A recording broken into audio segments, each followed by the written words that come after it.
The only boys we need are Ben and Jerry. Haha. Yes, I'm aware that the ice cream carton is grabbing my boobs. That was not intentional.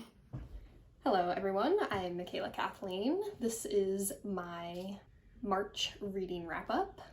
March was Women's History Month, so I read all books by female authors this month. I started on with Malice by Eileen Cook. This was a Christmas present from my boyfriend's parents, and I had this on my list because I saw Eileen at NerdCon Stories a few years ago and she seemed super nice and cool, so I've been wanting to read one of her books for a long time.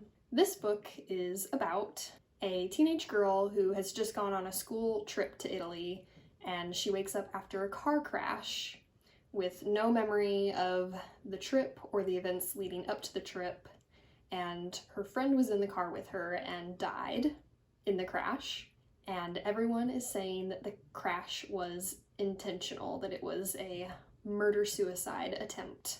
And so the whole plot of the book is the main character trying to figure out what actually happened. She, of course, does not believe that she possibly could have been trying to kill her best friend.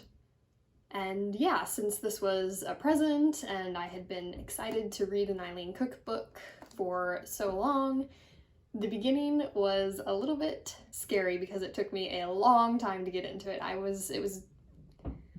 was a very slow start. I was not really enjoying it, and I didn't really like the main character at all, which that didn't really change. I never really grew to like the main character, but the book did pick up a little ways in.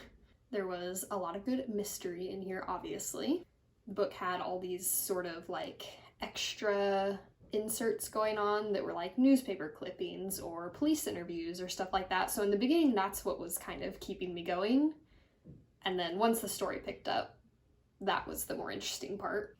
And little did I know how good this would be for a Women's History Month pick, because it did have kind of this undercurrent of feminism in it. The main character briefly ran a feminist blog, and she was being harassed online, and that sort of gets twisted up in the mystery of like who was harassing her and did they have anything to do with the crash. And I liked the big reveals at the end. I was able to guess one, which was really exciting. I'm not usually able to guess any twists at all, so maybe a little bit predictable, but also exciting that I had it right. Kind of a toss-up there on whether or not that's a good thing.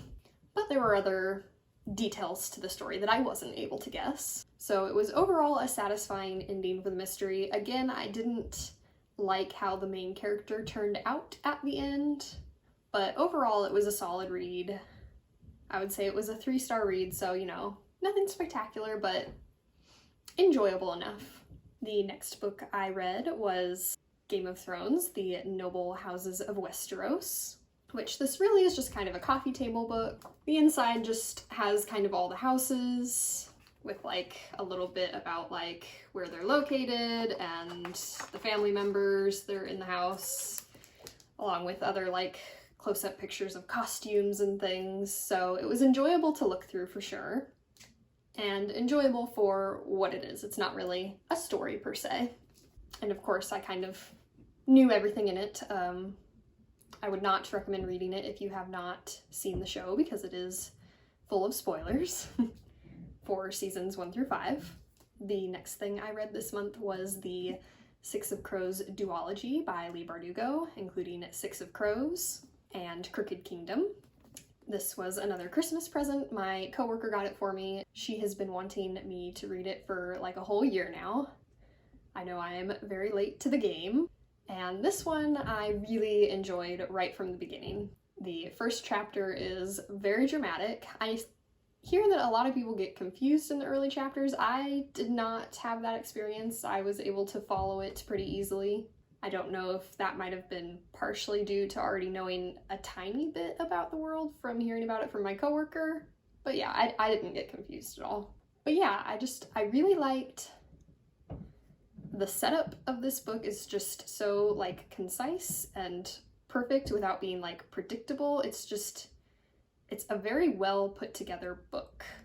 And of course it's got a really great cast of characters. My personal favorite is Inej. and I love the whole Inej and Kaz relationship as well, but I don't love that the entire group is just paired off into couples. I don't really like that trope very much, and I think if I was going to pick a pair not to be a couple, it would probably be Nina and Matthias. I know a lot of people love them, but I don't know. I found their relationship a little bit uncomfortable.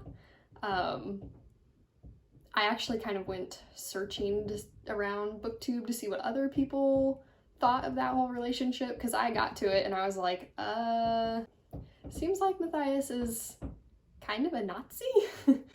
And so it's kind of icky that him and Nina are together to me. I did see that Cindy from Read with Cindy also had this opinion. I'll link her review down below if you're interested. But yeah, that was like the main thing in the series that threw me off like a little bit, but I don't know. You just kind of, you read through it, I guess. If you don't like it or if you don't mind it, then that's cool too. But yeah, she really fleshes out the characters really well, gives them all great background stories that I think the way that she does the flashbacks, I really enjoy personally. And yeah, definitely just a super enjoyable duology. This has definitely made me interested to read the original Grisha trilogy.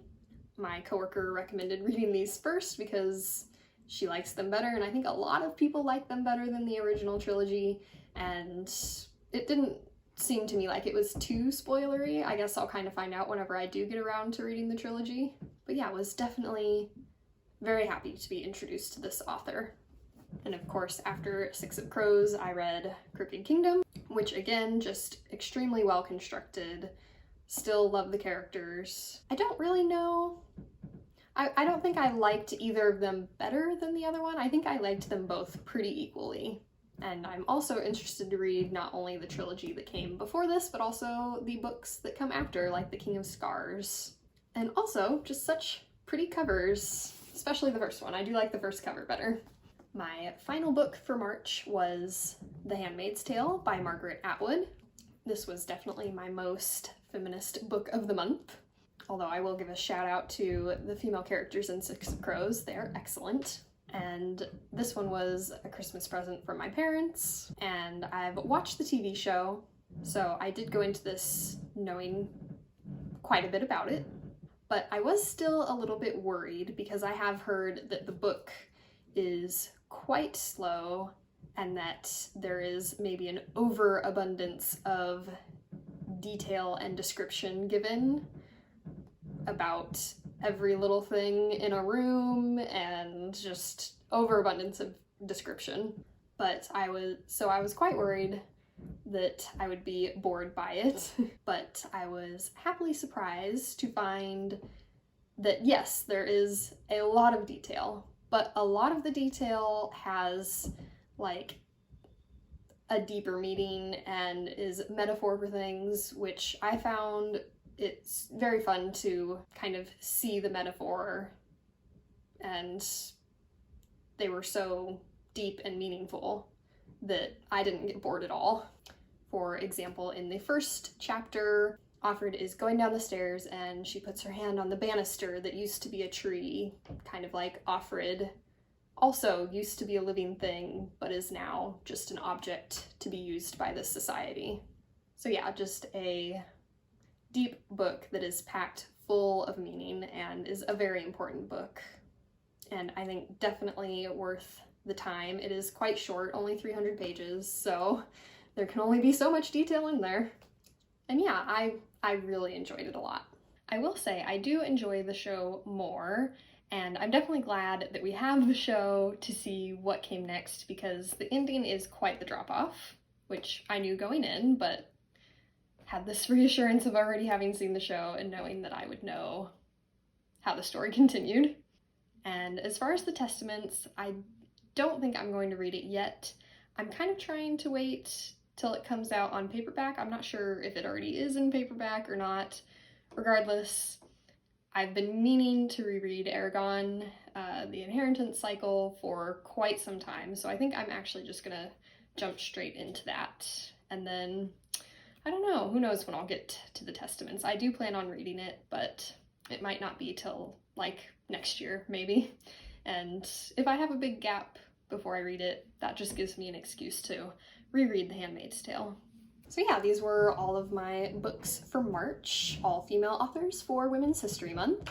Let me know down below if you read any books that you really enjoyed this month. Thanks for watching. Remember, words matter.